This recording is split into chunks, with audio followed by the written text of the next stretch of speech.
right, the next problem on our list is E710. E710 asks us to calculate the lower of cost or market and then do the adjusting entry. Lower of cost or market follows the rule of conservatism in accounting, which states that when in doubt, we show assets and revenue at their lower estimate and liabilities and expenses at their higher estimate, right?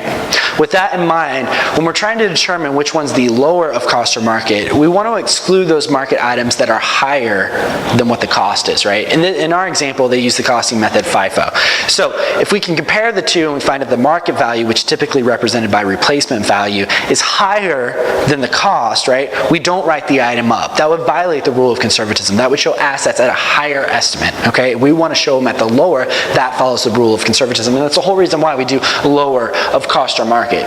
So in order to determine what the lower of cost or market is, and we're going to show this to solve the problem on a per inventory item basis, right? It's really a simple process. You simply compare the two columns. So if we look at FIFO cost, right, compared to the market value, we find that on the first instance, the lower of the two is going to be the $24, which is the market value, right? If we were to take the number of units, multiply by the lower of the two, which in this instance happens to be the market value, we would get 1,200 should be the total for that inventory type or that inventory item. If we go on to the next few, right, we get 40, 50, and 30 are the next ones that are either equal to each other or the lower of the two, right?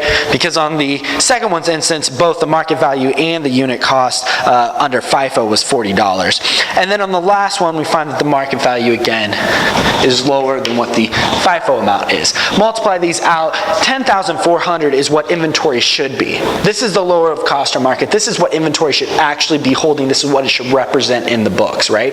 But if we were to take just the FIFO column, the second column used in this problem, right? Because that's what inventory is, we would get 11,900 if we would multiply out the units by the FIFO cost, right? We would get 11,900. This is what inventory is showing. This is what inventory should be. This is what inventory is showing. If we look at the two differences, we get 1,500, right? Or the two numbers of the difference is 1,500. So what do we do with that 1,500? We actually have to record that to reduce inventory, right? It has to be this amount. This is what we're looking for. It's sitting right here at this balance.